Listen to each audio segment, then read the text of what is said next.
The Samhain ritual, the price of binding. This is a true story. I am dictating these words through voice recognition software because my eyes no longer see. Behind me, I can hear the grinding of wheelchair wheels against tile floor, slow and rhythmic, like the heartbeat of something waiting to die. That sound belongs to Emilio, the man I once loved, then hated, and now find myself chained to by bonds no one can see. He cannot walk because he has no legs. I cannot see because I have no sight. We need each other to survive, but we despise each other with every breath we take. This is not love. This is hell, and I am the one who created it. My name is Soledad. I live in Tampico, Tamaulipas, a coastal city in northeastern Mexico where the Gulf wind carries the smell of salt and the whispers of the dead. I have practiced Wicca since I was 15 years old. I know about the law of return, the principle that states whatever energy you send out into the universe comes back to you multiplied. I knew this, but I did not believe it until it happened to me. This story will show you that magic is real, that karma is real, and that the price of revenge is never what you expect it to be, but I am getting ahead of myself. Let me start from the beginning. I grew up in the outskirts of Tampico in a small house with peeling paint and a mother who prayed to the Virgin Mary every morning and every night. My father left before I could remember his face, leaving behind only a faded photograph and a collection of debts that my mother spent years paying off. We were poor, but that was not what made my childhood difficult. What made it difficult was the fact that I was different. From a young age, I could see things that others could not. Not ghosts exactly, but energy auras, the invisible currents that flow around living beings. When my mother was angry, I saw red crackling around her like static electricity. When the neighbor's dog was about to die, I saw its light dimming weeks before it happened. When the old woman at the end of our street passed away, I saw something dark and shapeless hovering near her window the night before. My mother called it my strange eye. The neighbors called me the weird girl. My classmates called me worse things that I prefer not to repeat. I had no friends. No one wanted to play with a girl who talked about spirits and energy and things that could not be seen. I spent my childhood alone reading books about witchcraft under my blanket with a flashlight, dreaming of a world where being different was not a curse but a gift. That was my greatest weakness. Loneliness, and the desperate, aching need to be loved by someone, anyone, even if that someone was not worthy of my love. When I was 15, I met Doña Carmen. She lived at the end of a dark alley that the neighbors called the Witch's Path. Everyone whispered about her, said she practiced brujeria, said she could cure the sick or curse the healthy, depending on how much you paid. My mother forbade me from going near her house, which, of course, made me want to go there even more. The first time I knocked on her door, she opened it and looked at me with eyes that seemed to see straight through my skin into whatever lay beneath. "You have the sight," she said, "but you also have darkness in your heart. Be careful, child. Light and shadow cannot be separated." I did not listen to her warning. I never did. Doña Carmen became my teacher. She taught me about Wicca, about the old ways, about the cycles of the moon and the power of intention. She taught me to cast circles, to call upon Hecate, the goddess of crossroads and magic. She taught me that every action has consequences, that the universe keeps perfect accounts, that what you send out always comes back. "Never forget it," she would say, tapping her wrinkled finger against the table. "Never challenge it. The universe does not forgive, and it does not forget." But I was young and angry and full of pain that had no outlet. I read beyond what Doña Carmen taught me. I discovered Aleister Crowley, the man the world called the wickedest man alive. I studied Dion fortune and ritual magic. I explored the left-hand path where magic serves personal will, regardless of consequences. By the time I was 22, Doña Carmen was dead. Cancer took her slowly, painfully, and I sat by her bedside in her final days, holding her hand as her light flickered and dimmed. Promise me, she whispered, her voice like dry leaves scraping against stone. Promise me you will not go too far into the darkness. I promised, but I lied. By 28, I had gone so far into the shadows that I could no longer see the light behind me. And that was when I met Emilio. It happened at a birthday party, the kind of gathering where people drink too much and laugh too loud and pretend their lives are not falling apart. A mutual friend introduced us, and from the moment I saw him, I felt something shift in my chest. Emilio was beautiful in the way that dangerous things are beautiful. Dark hair that fell across his forehead, eyes the color of coffee, warm and inviting, a smile that made you feel like you were the only person in the room. He worked at a bakery called Panaderia El Sol, kneading dough and charming customers with his easy laughter. He made me feel seen. For the first time in my life, someone looked at me not as the weird girl or the witch's apprentice, but as a woman worthy of desire. He told me I was beautiful. He told me I was special. He told me he had never met anyone like me. I believed every word. We dated for 8 months. 8 months of stolen kisses and whispered promises and nights tangled together in my small rented room. 8 months during which I fell so deeply in love that I forgot every warning Doña Carmen had ever given me. And then I discovered I was pregnant. I remember the moment I told him. We were sitting in my room, the late afternoon light filtering through the dirty window, casting long shadows across the floor. I had rehearsed the words 100 times, imagining his face lighting up with joy, imagining him taking me in his arms and promising to be with me forever. That is not what happened. Emilio's face went pale, then red, then something I had never seen before, something cold and hard and cruel. "Get rid of it," he said. "What? Get rid of it. I do not want a child, not with you, not with anyone." The words hit me like a physical blow. I could not breathe, could not think,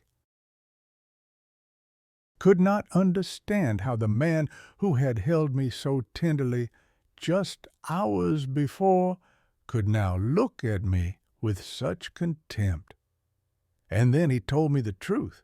He was in love with someone else, a woman named Paloma, who worked at the same bakery. They had been together for months, sneaking around behind my back, laughing at how easily I had been fooled. He had never loved me. I was just entertainment, a distraction, a warm body to pass the time until he could be with the woman he truly wanted. "If you keep this baby," he said, his voice low and dangerous, "I will make sure you regret it. I know people. I can make your life very difficult, or I can make it end." He meant it. I could see it in his eyes, that cold emptiness that I had somehow never noticed before. This was not the man I thought I knew. This was a stranger wearing his face, a monster hiding behind that charming smile. 1 week later, I went to a private clinic on the outskirts of the city. I lay on a cold metal table while a doctor I had never met performed the procedure, and I felt something inside me die that had nothing to do with the pregnancy. When it was over, I walked home alone through streets that seemed darker than they had ever been before. And somewhere in that darkness, something shifted. The grief and the shame and the rage all merged into something new, something that burned like acid in my veins. I wanted them to suffer, both of them. I wanted them to feel the pain they had caused me, multiplied 1,000 times over, and I knew exactly how to make it happen. I began preparing immediately. The old books Doña Carmen had left me contained rituals I had never dared to attempt, dark ceremonies that required ingredients I had to collect carefully over the time. Hair from Emilio's brush, a handkerchief stained with his sweat and other bodily fluids, gauze soaked with his blood from a small cut he had gotten at work. And from Paloma strands of hair I plucked from her comb when I visited the bakery under the pretense of buying bread. They never suspected. Why would they? I was just a pathetic ex-girlfriend, the woman Emilio had discarded like garbage. They did not know that I was watching them, studying them, collecting pieces of their essence for the ritual that would destroy their lives. The weeks passed. Summer turned to autumn, and the air grew cooler, carrying the first hints of the season of the dead. In Mexico, we take death seriously. The Day of the Dead is not just a holiday, but a sacred time when the boundary between the living and the departed grows thin. And Samhain, the ancient Celtic festival that falls on the same night as Halloween, is when that boundary is thinnest of all. October 31st. The night when magic is strongest. The night when doors can be opened that should remain forever closed. That was the night I chose for my ritual. In the days leading up to Samhain, strange things began to happen in my rented room. The first sign came while I was meditating before my altar to Hecate. A black candle I had lit suddenly went out, though there was no wind, no draft, nothing that could explain it. Just a faulty wick, I told myself. Just coincidence. I relit the candle and continued my meditation. The second sign came 2 days later. The statue of Hecate on my altar, a small figure I had positioned facing the window, had turned. When I woke that morning, it was facing my bed. I must have remembered wrong, I thought. The floor is uneven. The statue must have shifted on its own. I turned it back toward the window. The next morning, it was facing my bed again. Still, I found explanations. Still, I refused to acknowledge what was happening. The third sign came the night I discovered the full truth about Emilio and Paloma. I lay in bed, tears streaming down my face, my chest aching with a pain that felt like it would never end. And in that moment of absolute despair, I heard a voice, not from outside, not from the neighbors through the thin walls, from inside my own head, but not my own thoughts. Something else, something other. "You want justice?" the voice whispered. "I can give you justice." I thought it was stress, exhaustion, the beginning of madness brought on by grief. I took sleeping pills and forced myself into unconsciousness, hoping the voice would be gone when I woke. It was not gone. It was waiting. The night before Samhain, I dreamed of Doña Carmen. She stood at a crossroads, the ancient symbol of Hecate, 3 paths meeting under a moonless sky. She looked at me with eyes full of sorrow, and when she spoke, her voice seemed to come from very far away. "You are about to knock on a door," she said, "but make certain you want to know who will answer." I woke at 3 in the morning, drenched in sweat. The room smelled of damp earth, the scent of cemeteries, of things buried and rotting beneath the ground. But I lived on the 2nd floor. There were no plants nearby, no explanation for that smell. It did not fade until the sun rose. I should have stopped then. I should have listened to Doña Carmen's warning from beyond the grave.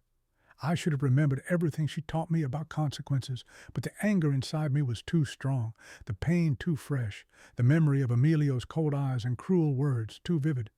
I wanted them to suffer, and I was willing to pay any price to make it happen. October 31st arrived. I spent the day in preparation cleansing my space with smoke from burning sage, drawing symbols of protection on the floor, arranging the items I had collected over the past months.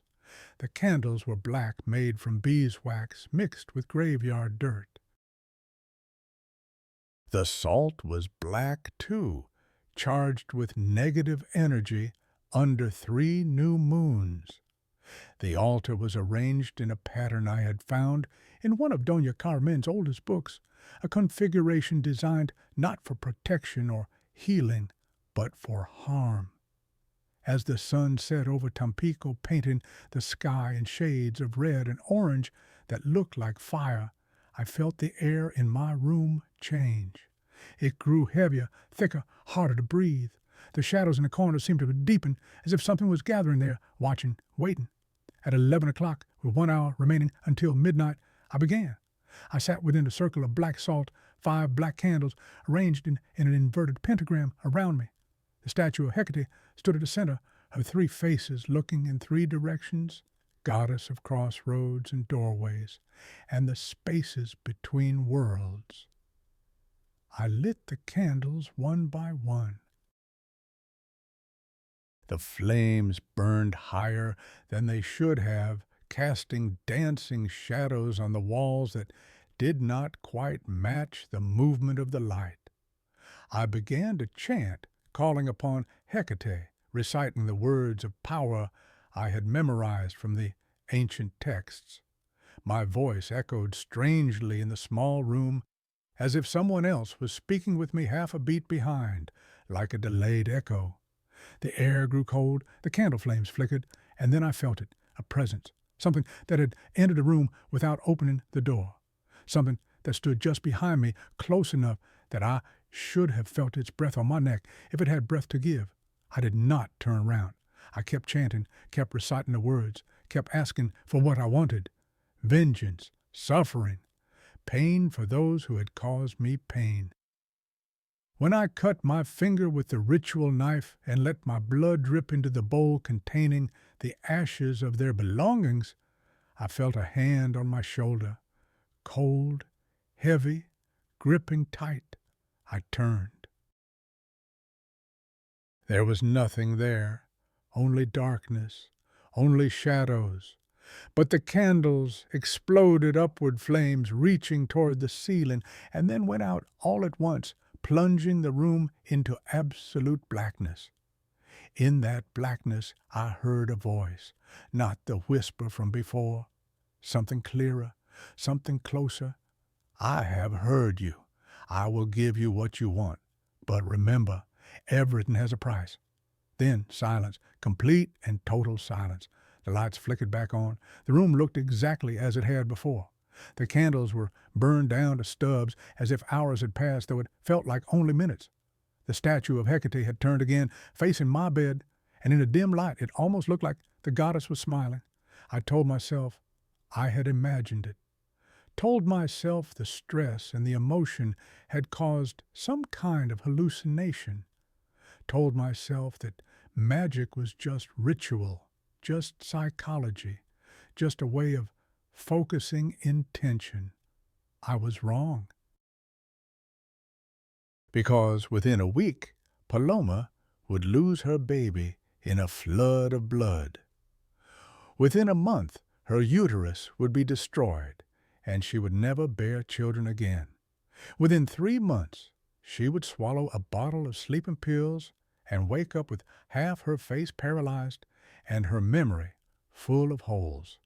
And within a year, I would perform another ritual, a binding ritual, an amar, and the price I would pay for that ritual would be my eyes and his legs. But I did not know that yet.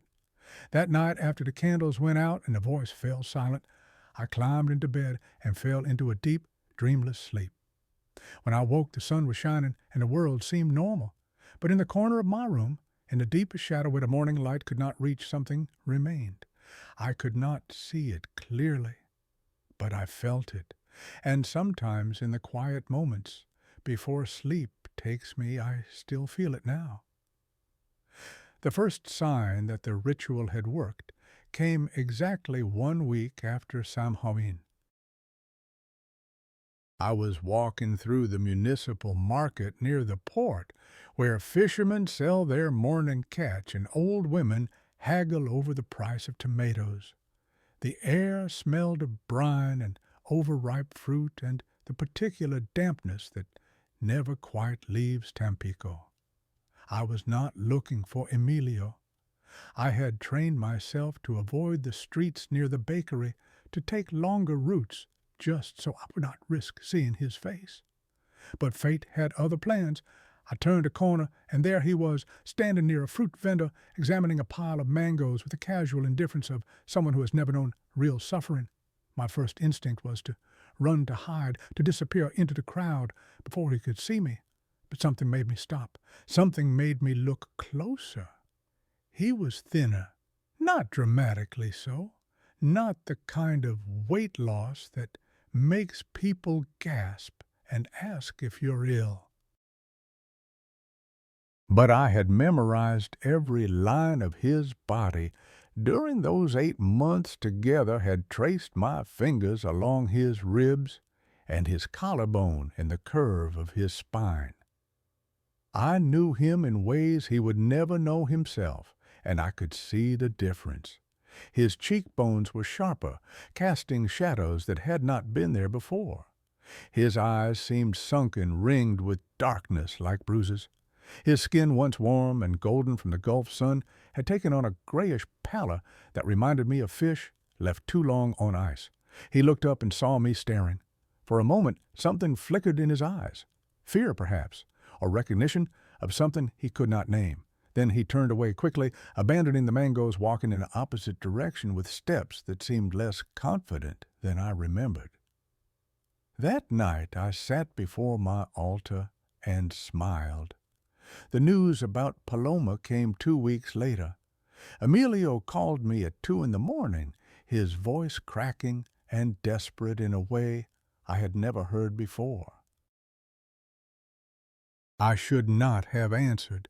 I should have let him suffer in silence, let him drown in whatever misery had found him. But I wanted to hear it. I wanted to know that the ritual had worked. Paloma was pregnant, he said, had been pregnant. Past tense. She started bleeding at dinner. He told me the words tumbling out in a rush of panic and confusion. We were at her mother's house eating pozole, and suddenly she just grabbed her stomach and screamed. There was blood everywhere, on the chair, on the floor, soaking through her dress. We rushed her to the hospital, but it was too late. The baby was already dead. I lay in my dark room phone pressed to my ear, listening to him sob. My heart should have felt something. Compassion, perhaps, or at least the hollow satisfaction of vengeance achieved. But I felt nothing except a cold, quiet certainty that this was only the beginning. But that is not the worst part. Emilio continued, his voice dropping to a whisper. When they tried to remove the remains, something went wrong. The doctor made a mistake. He damaged her uterus so badly that they had to perform an emergency hysterectomy. Paloma can never have children now, never. She is only 26 years old, and she can never be a mother. I closed my eyes and remembered the cold metal table at the clinic. The doctor's indifferent hands, the emptiness that followed the knowledge that something had been taken from me that I could never get back. Now Paloma knew that feeling too. Now she would carry that emptiness for the rest of her life. I had asked for them to lose something precious. The universe had answered. What I did not realize then was that the universe was not finished collecting payment. The weeks that followed brought more news, each piece darker than the last. Emilio and Paloma's relationship crumbled under the weight of grief. He blamed her for getting pregnant in the first place. She blamed him for not being there when she needed him. They screamed at each other in public, threw dishes at each other in private, and slowly destroyed whatever love had once existed between them. Paloma quit her job at the bakery. She stopped leaving her apartment. Her mother called Emilio in tears, saying her daughter had not eaten in 3 days, had not showered in a week, had done nothing but lie in bed staring at the ceiling and whispering to herself. 3 months after Samhain, Paloma swallowed an entire bottle of sleeping pills. Her mother found her the next morning barely breathing, her lips blue and her pulse thread and fading. The ambulance arrived just in time to save her life, but not in time to save her from the damage. She spent 4 days in a coma, hovering somewhere between this world and whatever lies beyond. When she finally opened her eyes, something had changed. The left side of her face had gone slack, the muscles dead and unresponsive. Her eyelid drooped. Her mouth sagged. When she tried to speak, the words came out slurred and strange, as if half her face belonged to someone else entirely, and her memories. The doctors called it selective amnesia, a defense mechanism where the brain erases trauma it cannot process. Paloma did not remember the pregnancy, did not remember losing the baby, did not remember why she had swallowed those pills or what had driven her to such despair. She looked at her ruined face in a mirror and could not understand why she was crying. I had asked for them to suffer. They were suffering beyond anything I had imagined. The law of return. Whatever you send out comes back multiplied. I had sent out pain and loss and despair, and now I was watching it grow into something monstrous that I could no longer control. But instead of fear, I felt power. For the first time in my life, I had changed something. I had reached out into the universe and bent it to my will. The years of loneliness, of being the weird girl, of being told I was nothing and no one, all of it seemed worth it now. I had proven that I was not powerless. I had proven that I could make the world answer to me, and that intoxicating sense of control was exactly what blinded me to the warning signs. Strange things had been happening in my rented room ever since the night of the ritual. At first, they were small enough to dismiss. The candles on my altar would be rearranged when I woke in the morning, shifted into patterns I did not remember creating. My athema, the black-bladed ritual knife, would appear in places I had not left it once on my pillow, once in the bathroom sink, once balanced on the windowsill, as if someone had been examining it in the moonlight. I told myself I was sleepwalking, told myself the stress of everything that had happened was causing me to do things in the night that I could not remember in the morning. It was a reasonable explanation. A logical explanation. The kind of explanation that lets you keep believing the world makes sense. But then the phone started malfunctioning. It began with the battery draining too quickly. I would charge it overnight, wake up to find it at full power, and by noon it would be dead. I bought a new charger, thinking the old one was faulty. Nothing changed. I took the phone to a repair shop, and the technician told me there was nothing wrong with it, that it should be working perfectly. It was not working perfectly. One evening, I was trying to call my mother. We had not spoken in months, not since she told me I was going to hell for practicing brujeria, but something made me want to hear her voice. I dialed her number and waited. Static. Loud and harsh and crackling, filling my ear like white noise from a dead television channel. And beneath the static, something else. A voice.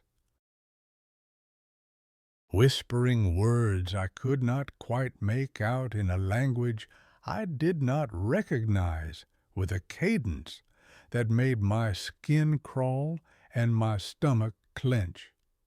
I hung up immediately. Told myself it was just interference, just a bad connection, just the aging infrastructure of a coastal city where salt air corroded everything eventually. But I did not try to call my mother again. The lights were next. The bulb in my room started burning out with alarming frequency. I would replace it, and within hours, sometimes minutes, it would flicker and die. The landlord sent an electrician who checked every wire, every socket, every connection. Everything was fine, he said, no explanation for the constant failures, and there was a pattern. The bulb always burned out at night, always around 3 in the morning. I would be lying in bed staring at the ceiling, unable to sleep, and suddenly the light would flicker 3 times and then go dark, leaving me in blackness so complete it felt like being buried alive. In that blackness I would hear breathing, not my own, something heavier, slower coming from the corner of the room where the shadows were deepest. I would lie frozen, too terrified to move until the first gray light of dawn crept through the window and the breathing faded. Just my imagination, I told myself, just the sound of my own fear echoing back at me. I was lying. I knew I was lying, but the alternative was too terrible to accept. The most disturbing incidents involved the objects in my room. One morning, I woke to find all the candles on my altar arranged in an inverted pentagram exactly as I had positioned them on the night of the Samhain ritual. I had not touched the altar in days. I had certainly not arranged the candles that way. Another morning, my Athame was lying on my pillow, the blade still crusted with dried blood. My blood from the ritual 3 months ago. I had cleaned that knife thoroughly, had scrubbed the blade until it gleamed. But now the blood was back dark and flaking, as if the knife was remembering what it had been used for. The worst was the morning I found the statue of Hecate in my bed. I had placed it on the altar the night before, facing the window, as always. When I opened my eyes, the statue was lying on the pillow next to me, positioned as if it had been watching me sleep. The 3 faces of the goddess seemed different in the morning light, the expressions no longer serene, but hungry, eager, waiting. I should have been terrified. I should have packed my bags and fled, should have found a church and begged for forgiveness, should have done anything except what I actually did. Instead, I felt chosen. Something had answered my call on Samhain night, something powerful, something ancient, something that existed in the spaces between worlds, and that something had not left. It was here in my room, in my life, paying attention to me in a way that no one else ever had. After a lifetime of loneliness, of being invisible, of screaming into the void and hearing nothing back, finally something was listening. I did not want it to stop. Meanwhile, Emilio was falling apart, with Paloma hospitalized and then institutionalized for psychiatric observation. He had no one to anchor him. He started drinking heavily, showing up to work at the bakery still drunk from the night before. His boss gave him warnings, then more warnings, then finally fired him when he dropped an entire tray of conchas and cursed at a customer who complained. Without work, he drifted. I heard rumors from people who knew him. He was spending his nights at cheap cantinas on the rough side of the Port District. He was buying drugs from dealers who operated out of fishing boats. He was visiting prostitutes in the Zona de Tolerancia, the red light district where the Gulf wind carried the smell of desperation and cheap perfume. The charming man who had seduced me with his smile and his promises had become a shadow of himself, hollowed out by guilt and loss, and something else he could not name. I watched his destruction from a distance, and I felt the cold satisfaction of a job well done. But it was not enough. He was suffering, yes. Paloma was suffering. The universe had answered my prayers and given me everything I asked for. But there was still something missing, still some hunger that had not been fed. I wanted him back, not because I loved him. That love had died on the day he told me to get rid of our child, had been buried in the cold ground of that clinic alongside the life we had created together. What I felt now was something darker, something possessive, something that had nothing to do with affection and everything to do with control. I wanted him to belong to me, completely, permanently. I wanted him bound to me so tightly that he could never leave, never escape, never look at another woman the way he had looked at Paloma. I wanted to own him, and I knew exactly how to make it happen. In the tradition of Mexican brujeria, there is a ritual called the amarre. The word means binding, and that is exactly what it does. It ties two souls together with invisible chains, creating a connection that cannot be broken by distance or time or even death. The amarre requires powerful ingredients: hair from the target, personal items infused with their essence, and the most potent ingredient of all, menstrual blood. In the old beliefs, menstrual blood is the most powerful magical fluid a woman possesses. It represents life and death simultaneously, the unfertilized egg being expelled, a potential existence that will never be. It contains the energy of creation and destruction in equal measure. When mixed with wine and consumed by the target, it creates a bond that bypasses the conscious mind and attaches directly to the soul. I had already collected everything I needed from Emilio during our months together. The hair, the sweat-stained handkerchief, the blood-soaked gauze. All I needed now was my own contribution, and I needed to wait for the right time. Samhain was approaching again, 1 year since the first ritual, 1 year since I had opened a door that should have remained closed, 1 year since something had entered my life and refused to leave. I could feel the anticipation building, not just in myself, but in whatever shared my room. The shadows in the corners seemed darker, more substantial. The whispers I heard at night grew louder, more distinct. And sometimes, when I looked in the mirror, I saw my reflection smile before I did. We were waiting together, preparing together. Whatever I had invited in it wanted this ritual as much as I did. The days grew shorter. October arrived with cooler winds and the smell of marigolds being sold on every street corner for the Day of the Dead.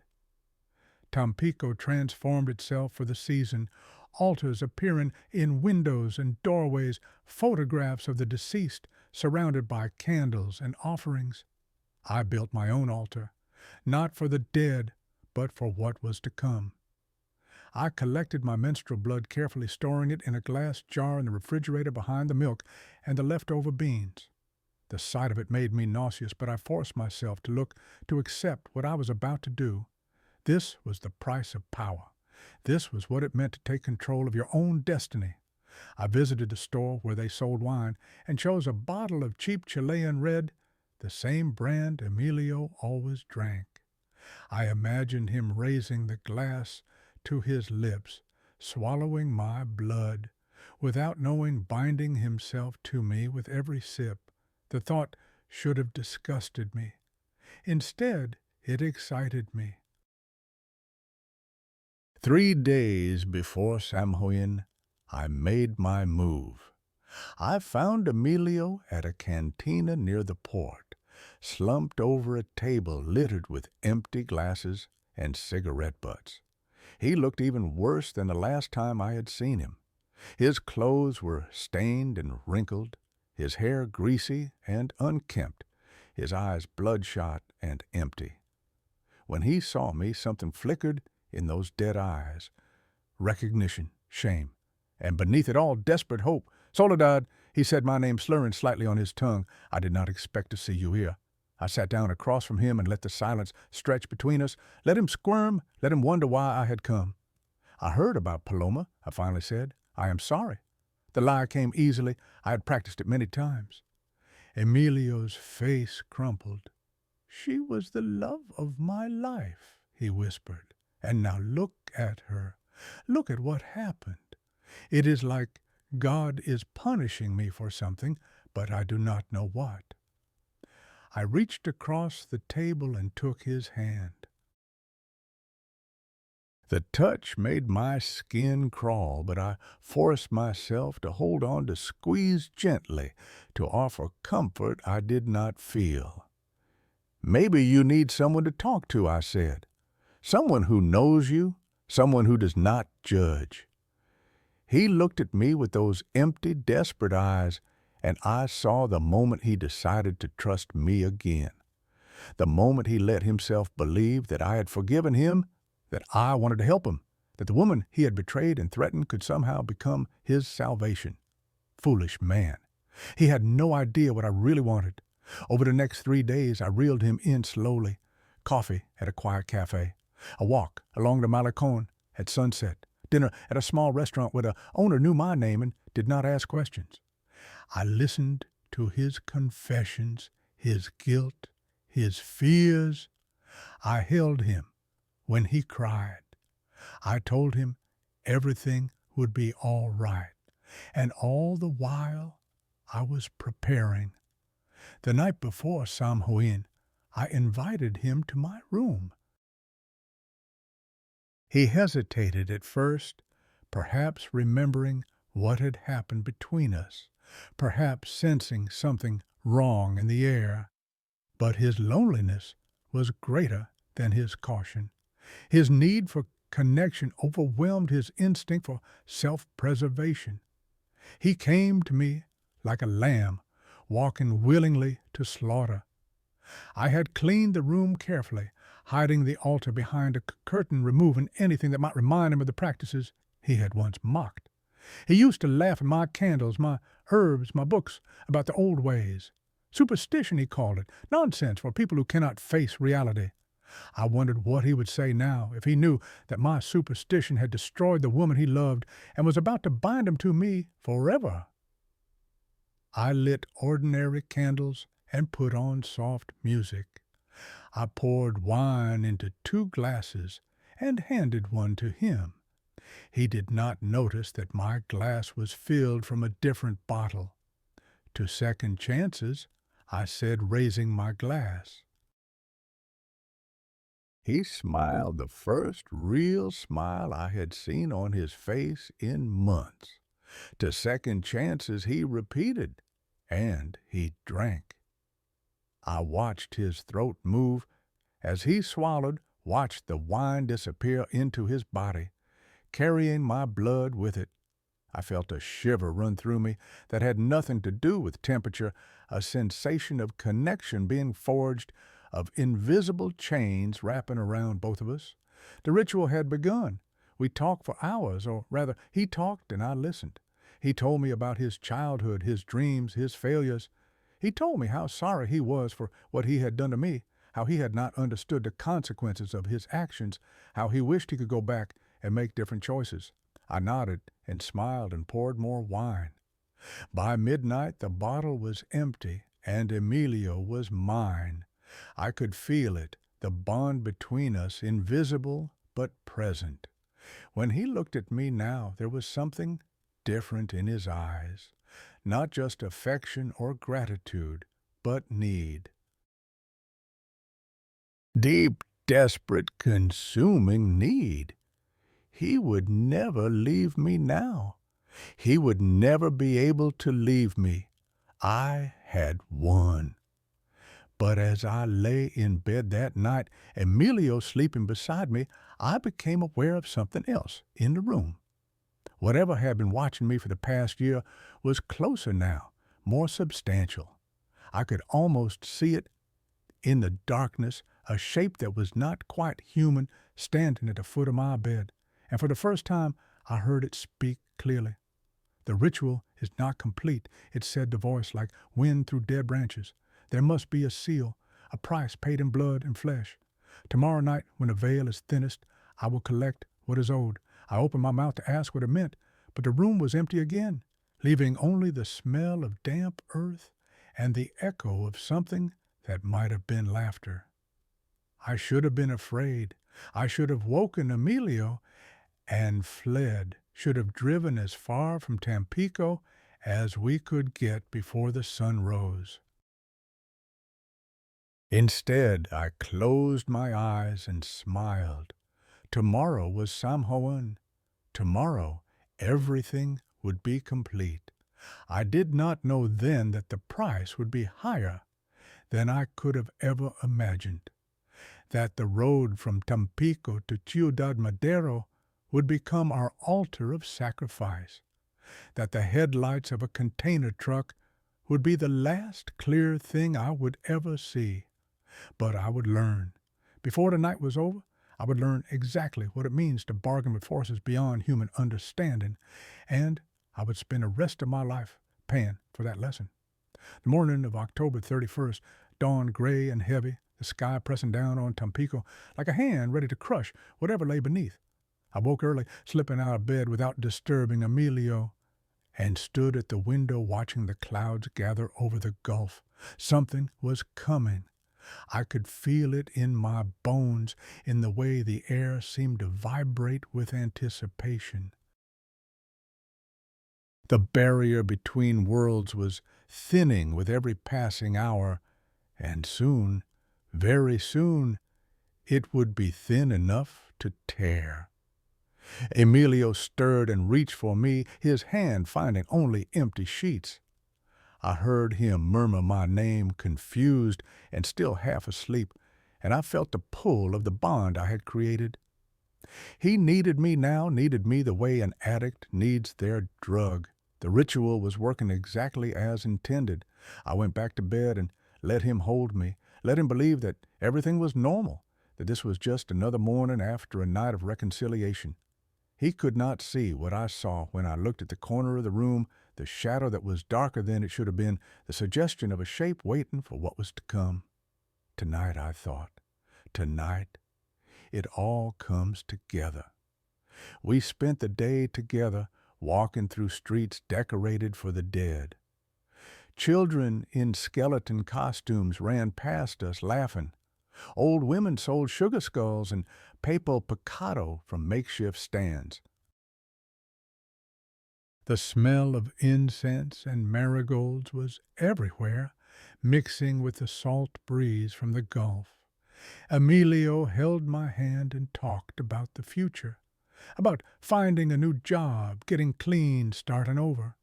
He talked about us, about maybe leaving Tampico for somewhere fresh somewhere, without so many painful memories. He talked about redemption and second chances and all the things people say when they are trying to convince themselves that the worst is behind them. I nodded and smiled and said all the right things, but my mind was elsewhere. My mind was on the ritual that would be completed tonight, the final seal that would bind him to me forever. And my mind was on the voice from the darkness, the promise of a price to be paid. As the sun began to set, painting the sky in shades of crimson that looked like the world was bleeding, I led Emilio back to my room. The wine was ready. I had prepared it that afternoon, while Emilio napped, mixing the last of my collected blood into the bottle, watching the red liquid swirl and darken. The smell made my stomach turn, but I forced myself to continue. This was the final step. After tonight, he would belong to me completely. I lit candles, not the black ones from my altar, but ordinary white candles that would not raise suspicion.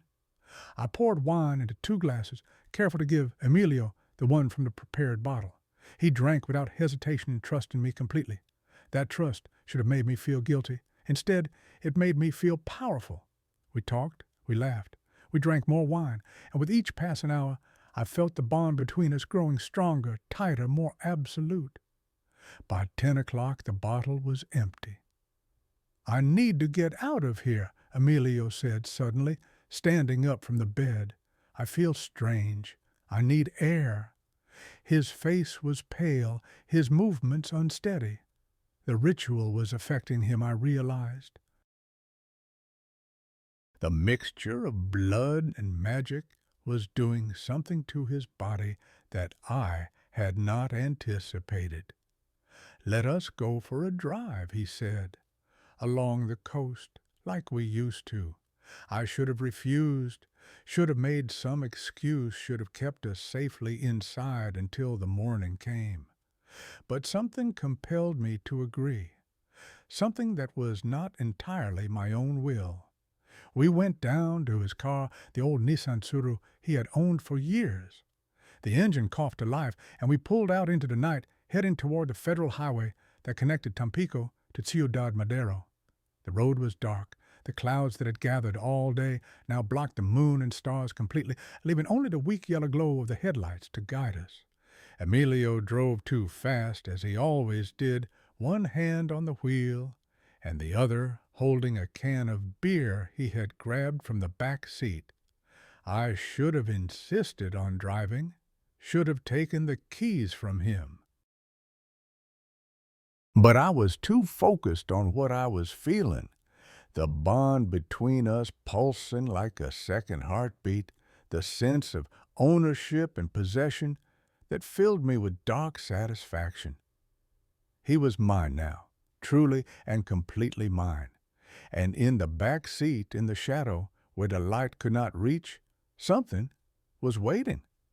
I felt it before I saw it, a coldness that had nothing to do with the night air, a weight in a car that should not have been there. I glanced at the rearview mirror, and for just a moment I saw it, a shape, dark and formless, but undeniably present. The air in the car grew thick, heavy, with a smell I recognized. Damp earth, graves, the scent of something that should have stayed buried. Something was building. I felt pressure in my ears, the kind you experience during a rapid change in altitude. My skin prickled with electricity, and in the darkness I heard a whisper, "The price comes due." Before I could react, before I could even scream, I saw the headlights. Bright. Blinding, white as the heart of a star, coming straight toward us. The container truck filled our entire field of vision, its horn screaming, its massive body blotting out everything else. Time seemed to slow. I saw Emilio's face twist in terror, saw his hands jerk the wheel, saw the world begin to spin, then the impact, metal against metal. A sound like the world tearing itself apart, glass exploding into 1,000 crystal shards that caught the light and looked almost beautiful before they buried themselves in my flesh. I was thrown forward then, sideways, my body no longer my own. I felt bones break, felt skin tear, felt things inside me rupture and shift in ways that human bodies are not meant to experience. And my eyes. Something struck my face with tremendous force, and I felt a pain so intense that it transcended pain, became something else entirely, a white-hot absence where sensation should have been. Then darkness. Not the darkness of night or of closed eyes, but the darkness of a system shutting down, of a consciousness that could no longer process what was happening to it. The last thing I heard before the darkness took me was laughter, soft and satisfied and inhuman. The price had been paid. I woke in pieces. First came sound, the steady beeping of machines, mechanical and indifferent, counting out the rhythm of my continued existence. The squeak of rubber soles on linoleum, voices speaking in hushed tones, words I could not quite catch, floating somewhere above my head. Then came smell, antiseptic, sharp and chemical. Beneath it something organic and wrong, the smell of wounds and flesh struggling to heal. Finally came sensation, pain, a throbbing in my skull that pulsed with every heartbeat, stinging across my face and arms where glass had carved its signature into my skin. and my eyes felt like they had been packed with sand and set on fire. I tried to open my eyes. Gray. Nothing but gray. Not darkness, which would have been a mercy, but an endless expanse of fog that stretched in every direction. She is awake. The voice came from somewhere to my left. Footsteps approached. A hand touched my wrist. Señorita Moreno, can you hear me? I am Dr. Reyes. You were in a car accident. You have been unconscious for 3 days. 3 days? The words echoed in the emptiness of my mind. My eyes, I whispered, I cannot see. A pause, the kind of pause that carries terrible news. The accident caused severe trauma to your optic nerves, the doctor said carefully. There was also damage to the visual cortex from the impact. Your vision loss is permanent. You may retain some perception of light and shadow, but clear sight will not return. The words fell on me like stones. Blind. I was blind. The world I had known was gone, replaced by this endless gray nothing. I should have screamed, should have wept. But lying there in that hospital bed, I felt only a cold recognition. This was the price. This was what it meant to reach into the darkness and steal power that was never meant for human hands. Emilio, I whispered. Where is Emilio? Another pause. He is alive, but his injuries were severe. Both of his legs were crushed in the collision. We had to amputate below the knee to prevent infection. The room seemed to spin. Emilio would never walk again. I had wanted him bound to me, unable to leave, dependent on me completely. The universe had given me exactly what I asked for. He had no legs to walk away with. I had no eyes to see the world without him. We were chained together now, not by magic, but by the simple, brutal reality of our mutual destruction. He has been asking for you, the doctor continued, when he is lucid. Your name is the first thing he says. Of course it was. The Amare had worked. The binding had forged chains between us that no amount of physical distance could break. And I needed him too, not because of the ritual, but because of our new reality. I could not see. He could not walk. Apart, we were helpless. Together, we might survive. This was what forever looked like. Not romance, not passion. Just two broken people leaning on each other because the alternative was falling down and never getting up again. The days in the hospital blurred together, marked only by the rhythm of medication and meals and the endless parade of doctors. I learned to navigate by sound and touch. The beeping of my heart monitor became an anchor. The texture of the sheets became the boundary of my world. The voices of nurses became familiar, each one carrying a distinct pitch and cadence that I learned to recognize. Maria had a soft voice and smelled of vanilla lotion. Esperanza spoke quickly and had a habit of humming under her breath. Carlos, the night nurse, moved quietly, but I could hear him breathing when he stood by my bed, checking the machines. They told me what I looked like now.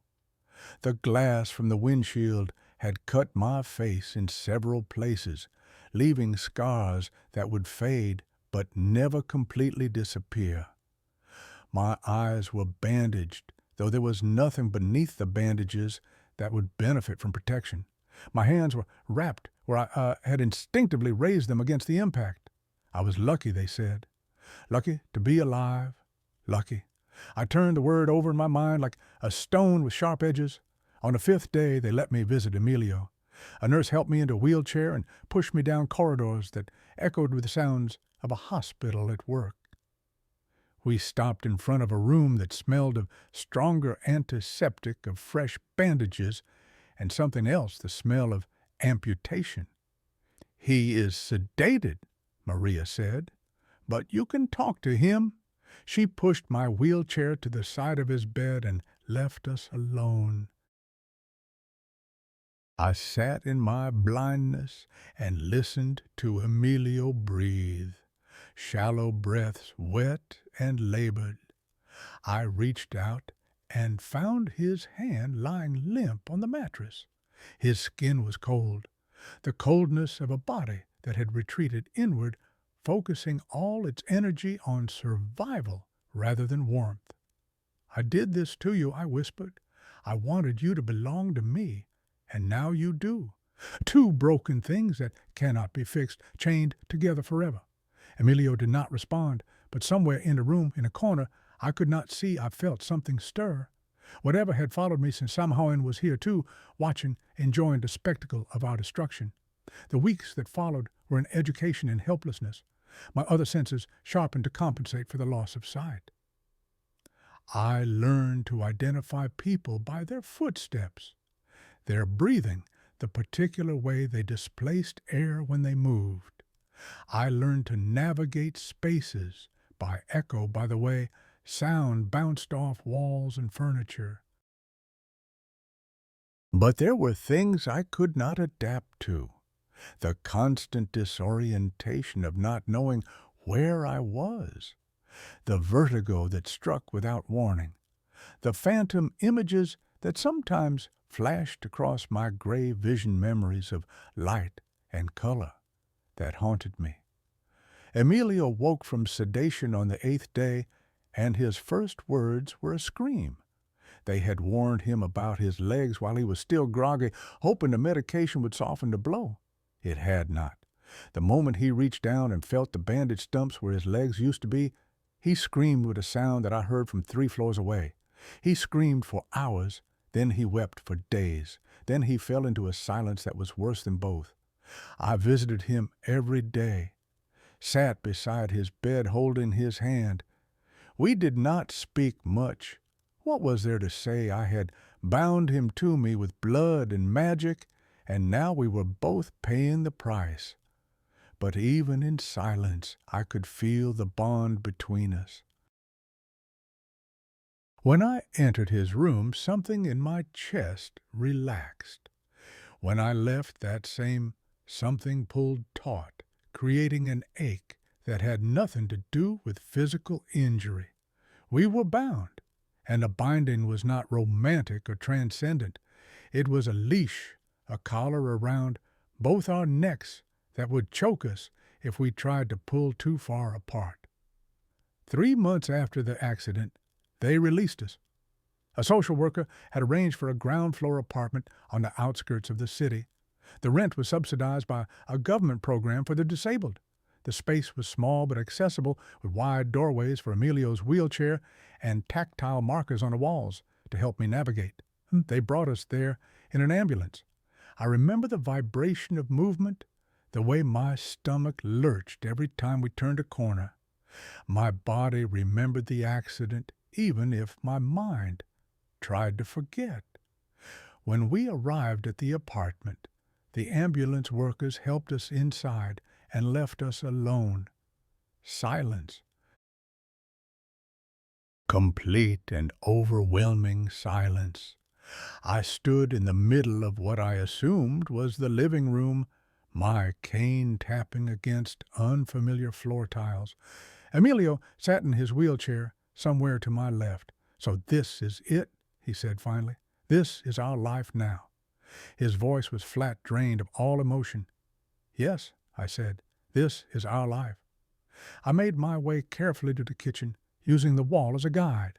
Someone had stocked the refrigerator with basic supplies: milk, eggs, bread, the ingredients for a life that neither of us wanted to live. That first night in the apartment, we did not speak. Emilio wheeled himself into the bedroom. I found my way to the couch in the living room and lay down, too exhausted to care about comfort. The apartment was silent except for the distant sounds of the city. I lay in the darkness that was no different from my waking life and tried to remember what light looked like. I could not. Already, after only 3 months, the memories were fading. Colors were becoming abstractions, concepts I understood intellectually but could no longer imagine. And in the gray, something moved. I felt it before I heard it. A shifting in the air. Then footsteps soft and deliberate crossing the floor toward where I lay. Emilio could not walk. There was no one else in the apartment, but something was approaching. I lay frozen as the footsteps stopped beside the couch. I felt breath on my face, cold and damp. "You thought it was over," a voice whispered. "You thought the price was paid." I tried to speak, but my throat had closed. "The binding is complete, but the law of return is not finished with you. What you sent out must return fully. You have received once. There is more to come." The footsteps receded, fading into silence. When I finally found the strength to sit up, the apartment was empty. But the smell of damp earth lingered until morning. The weeks became months. The months became routine. I learned to cook by touch, burning my fingers often in the beginning. But gradually, I developed a system, memorized the position of everything, learned to judge doneness by smell and sound. Emilio learned to live without legs. He mastered the wheelchair, developed strength in his arms. He learned to transfer himself from chair to bed to toilet to shower. We learned to live together. It was not love. Whatever feelings had once existed between us had been burned away by everything that followed. What remained was practical. We were partners in survival. I became his legs. Every day I pushed his wheelchair through the apartment, to the bathroom, to the kitchen, to the small patio where he liked to feel the sun. When we ventured outside, I pushed him through streets I could not see, following his directions. He became my eyes. He described the world to me, told me when I was about to bump into furniture, read labels and messages. When we watched television, he narrated what was happening on screen. It was a strange intimacy. We knew each other's bodies in ways that had nothing to do with desire. I knew the weight of his torso when I helped him transfer. He knew the scars on my face by touch. We saw each other at our worst, vulnerable and broken, and somehow that created a bond deeper than anything we had shared before. But beneath the routine, the resentment simmered. I resented him for being the reason I had performed the ritual. If he had not betrayed me, had not threatened me, had not forced me into that clinic, none of this would have happened. He resented me too, though he did not know the full truth of what I had done. He resented me for being there when the accident happened. He resented the way his body responded to mine. Now the desperate need that the binding had created, a need he could not explain or control. We resented each other, and we could not escape each other. Some days the resentment erupted into screaming matches. He blamed me for everything wrong in his life. I blamed him for everything wrong in mine. We said terrible things. Then we fell into exhausted silence. Other days the resentment expressed itself in cold withdrawal hours of refusing to speak or acknowledge the other's existence. It was during one of these silences, about 4 months after we left the hospital, that I noticed something strange about Emilio. He had started spending long hours alone in his room. At first, I assumed he was sleeping or watching television or simply avoiding me. But then I began to hear things, murmuring, soft and rhythmic, in a cadence I recognized, the cadence of incantation. I dismissed it at first. Emilio did not believe in magic. He had always mocked my practices, called them superstition, laughed at my candles and herbs. Surely he was just talking to himself, or praying, or doing something that only sounded like ritual. But the murmuring continued, night after night, and it was always at the same time, 3 a.m, the hour when I used to feel the presence most strongly. One night I pressed my ear against his door and listened. He was speaking words I did not recognize, not Spanish, not English. Something older, something that made the air feel thick and wrong. And beneath his voice I heard another voice, faint, distant, as if speaking from the bottom of a well. It was answering him. I stumbled backward from the door, my heart pounding. Emilio was communicating with something, the same something that had followed me since Samhain, the presence that had watched our suffering with such satisfaction. It was teaching him, just as it had taught me through whispers and dreams and the gradual erosion of sanity. I should have confronted him then, should have demanded to know what he was doing, what he had been promised, what he was planning. But I was afraid. Not just of whatever was speaking to him, but of Emilio himself, of what he might become with that kind of knowledge at his disposal. So I stayed silent. I listened, I waited, and I began to understand that my punishment was not yet complete. Paloma returned 4 months after we left the hospital. I heard her knock at the door, tentative and uncertain. Heard her footsteps crossing the threshold after Emilio called for her to enter. Then her voice, familiar but changed, slurred slightly, in a way it had not been before. "Emilio, I heard about what happened. I'm so sorry." The air in the apartment shifted. I felt Emilio tense. "Paloma," he said, "what are you doing here? I had to see you. I had to know you were okay." I sat frozen on the couch. Paloma did not notice me at first. She talked to Emilio in a voice that trembled with emotion, asking about the accident, about his recovery. Then she noticed me. Who is that? A pause. That is Soledad. She was with me in the accident. "She lives here now?" Footsteps approaching, the smell of cheap perfume, and something medicinal. Then a sharp intake of breath. "Dios mío! What happened to her eyes?" "She cannot see any more," Emilio said. Silence. I should go. I did not mean to intrude. "No, stay, please." I listened to them talk, about old times, about mutual friends, about everything except the truth of what had happened between them. Paloma's voice was different from what I remembered, flatter, as if part of her had been removed along with her memories. She did not remember the baby, did not remember trying to kill herself, did not remember why half her face no longer moved properly. The ritual had taken all of that from her, and now she was here talking to the man I had bound to me with blood and magic, laughing at jokes I could not hear through the fog of my own guilt. After an hour she left, but she came back the next week and the week after that. Paloma became a regular presence in our apartment. She visited 2 or 3 times a week, bringing food, reading magazines aloud, helping with tasks that were difficult for both of us. I should have hated her.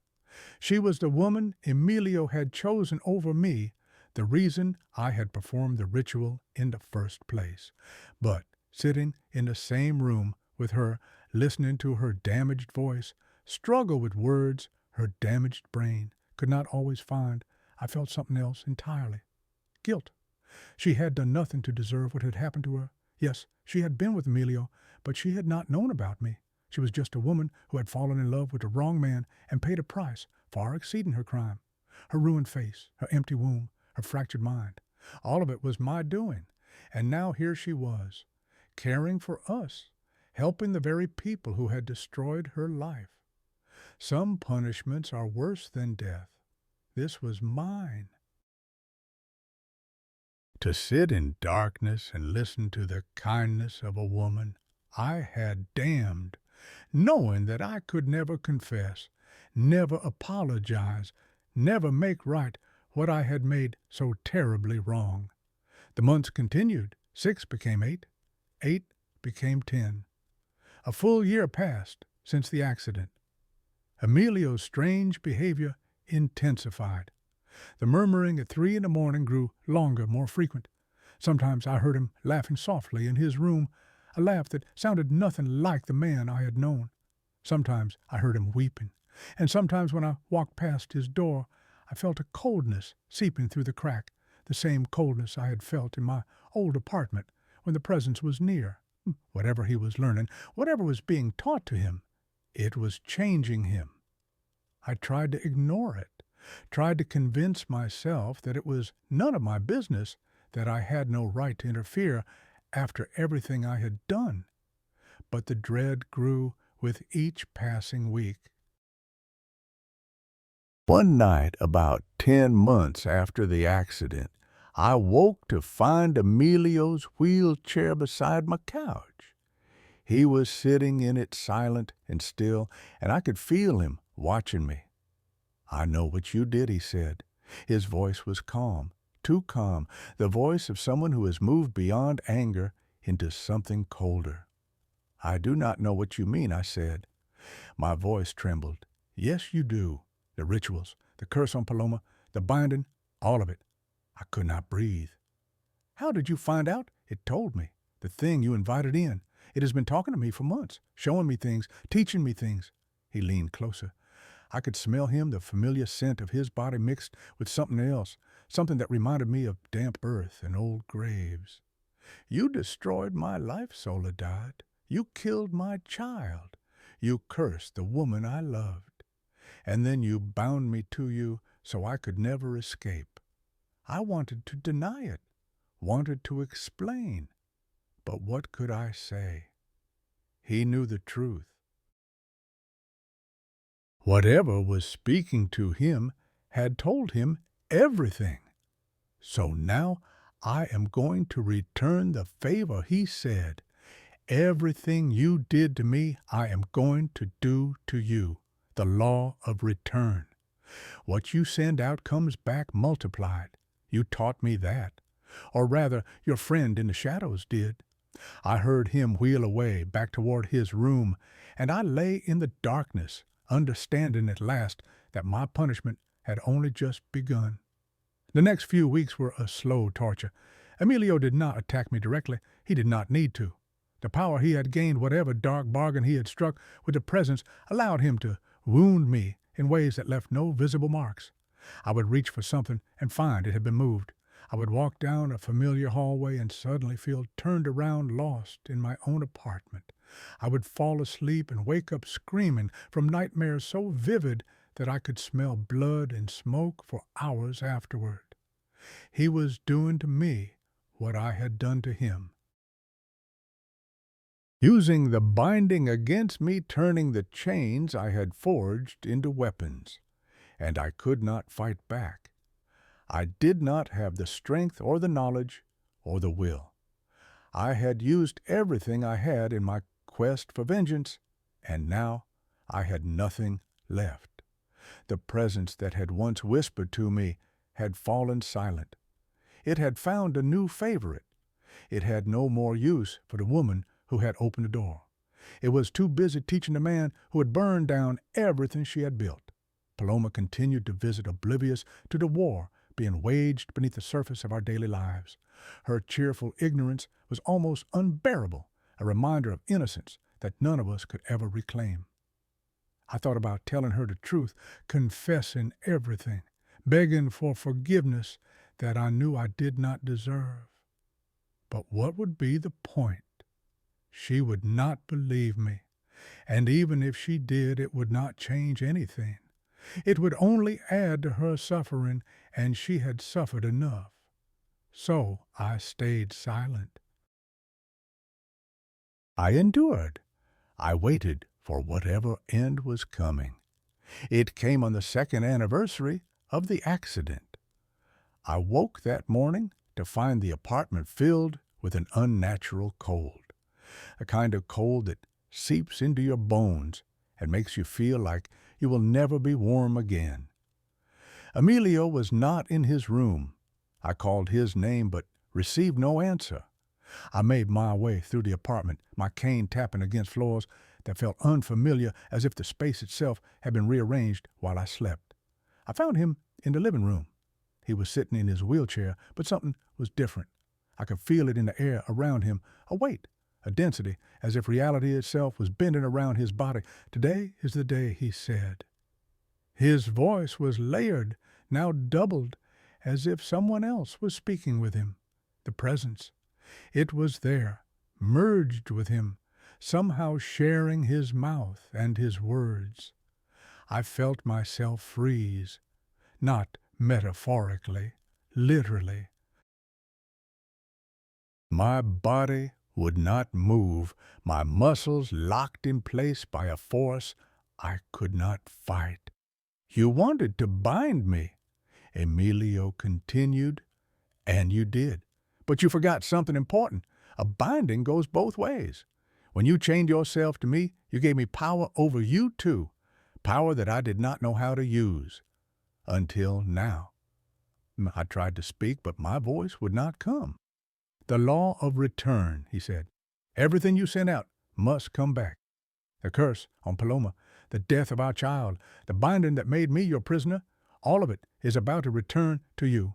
I felt something shift in the binding between us. The invisible chains that connected our souls were changing, tightening, becoming something else entirely. Pain. Not physical pain, though that would have been easier. Soul pain. The sensation of something being torn out of me, ripped away piece by piece. My memories began to fragment. My sense of self began to dissolve.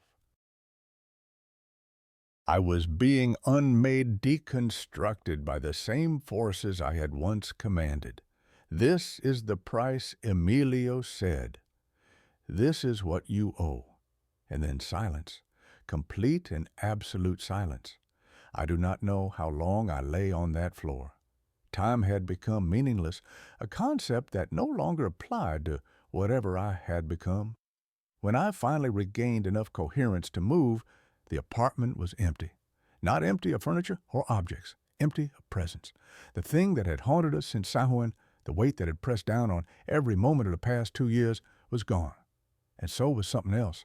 I could not identify what at first. I felt lighter somehow, but also diminished, like a book with pages torn out, like a song with notes missing. Emilio wheeled into the room. "It is done," he said. His voice was normal again, human, exhausted. "What did you do to me? What you did to me? What you did to Paloma? I took something from you, something you will never get back. Call it balance. Call it justice. Call it the law of return finally completing its cycle." He wheeled past me toward his room. "We are still bound," he said, without turning around. "We will probably be bound until we die. But now we are equal. Now we both know what it feels like to be destroyed by someone we were chained to." I heard his door close. I sat in the darkness that was my permanent home and tried to understand what had been taken from me. Days passed before I realized the truth. He had taken my ability to practice magic, not my knowledge. I still remember the rituals, the words, the techniques I had learned from Doña Carmen. But when I tried to perform even the simplest ceremony, nothing happened. The power that had once flowed through me was gone. The connection to whatever forces existed beyond the visible world had been severed. I was ordinary now, blind and broken, and utterly, completely ordinary. Some would call that a mercy. Some would say I was lucky to be free of the darkness that had consumed so much of my life. But I did not feel lucky. I felt empty, hollowed out. A shell that had once contained something vast and terrible, now filled with nothing but echoes. The presence never returned. Whatever it was, whatever ancient hunger I had fed with my suffering, it had taken what it wanted and moved on. Perhaps it was still with Emilio. Perhaps it was searching for some other desperate fool to answer its whispers. I did not know. I did not want to know. Paloma still visits. Emilio and I still live together, still dependent on each other, still bound by chains that cannot be broken. We do not speak of what happened on that anniversary night. We do not speak of much at all. This is my life now, gray and silent and endless, a punishment that will last until I die and perhaps beyond. If you're reading this, remember my story. Remember what happens when you reach into the darkness, seeking power. Remember that every door you open lets something through, and that something always demands payment. The law of return is real. What you send out comes back multiplied. I sent out hatred and vengeance and the desperate need to control. I received blindness and bondage into knowledge that I destroyed not only my enemies, but myself. There is a wisdom in acceptance, a peace that comes from surrendering to consequences you have earned. I have not found that peace. I do not know if I ever will. But I have found something else, a truth that burns in the empty space where my power used to be. Some doors once opened can never be closed, and some prices once paid can never be refunded. Remember that. And when the darkness whispers your name, do not answer, because once you answer, you belong to it forever. And forever, I have learned, is a very long time.